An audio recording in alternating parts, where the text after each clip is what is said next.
4 কোটি টাকা মূল্যের হেরোইন উদ্ধার করল উত্তর জেলা পুলিশ প্রশাসন। তল্লাশিতে এই গাড়ি করে আসা সোহেল মিয়া, যার বাড়ি মানিক্যপুর বক্সনগর, বয়স 23 বছর, এবং দিলবার হোসেন, বয়স 35 বছর, তার বাড়ি মানিক্যপুর বক্সনগর, দুজনে সোনামুড়া মহকুমাধীন।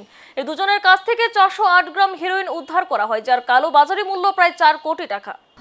উত্তর জেলা পুলিশ প্রশাসন আবারও সাফল্যের মুখ দেখল। রবিবার দুপুর থেকে সারাদিন গোপন সূত্রকে ভিত্তি করে উত্তর জেলা পুলিশ সুপার ভানুপদ চক্রবর্তী নানা দিকে জাল ছড়িয়েছিলেন।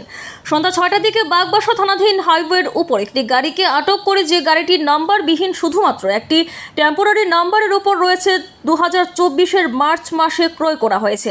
তল্লাশিতে এই গাড়ি করে আসা সোহেল মিয়া, যার বাড়ি মানিক্যপুর বক্সনগর, বয়স 23 বছর, এবং দিলবার হোসেন, বয়স 35 বছর, তার বাড়ি মানিক্যপুর বক্সনগর, দুজনে সোনামুড়া মহকুমাধীন। এই দুজনের কাছ থেকে 408 গ্রাম হেরোইন উদ্ধার করা হয়, যার কালোবাজারি মূল্য প্রায় 4 কোটি টাকা। ওরা বলছে শিলচর থেকে এই দ্রব্যগুলি নিয়ে আসা হয়েছিল সোনামুড়া যাওয়ার উদ্দেশ্যে, কিন্তু পুলিশ সুপার ভানুপদ চক্রবর্তী জানান এই দ্রব্য মিজোরাম এবং মায়ানমার দেশে পাওয়া যায়। পাচারের উদ্দেশ্যে এবং যুব সমাজকে ধ্বংস করতে এই ড্রাগ নামক হেরোইন ব্যবহার করা হয়। মাত্র কয়েক ঘন্টার ব্যবধানে এই বিশাল পরিমাণ হেরোইন উদ্ধারে একদিকে যেমন নেশা কারবারিদের রাতের ঘুম চলে গেছে, অন্যদিকে তেমনি সাধারণবাসীদের আতঙ্কের পরিমাণ হ্রাস পেয়েছে, যে তাদের সাথে উত্তর জেলা পুলিশ কাজ করে চলেছে।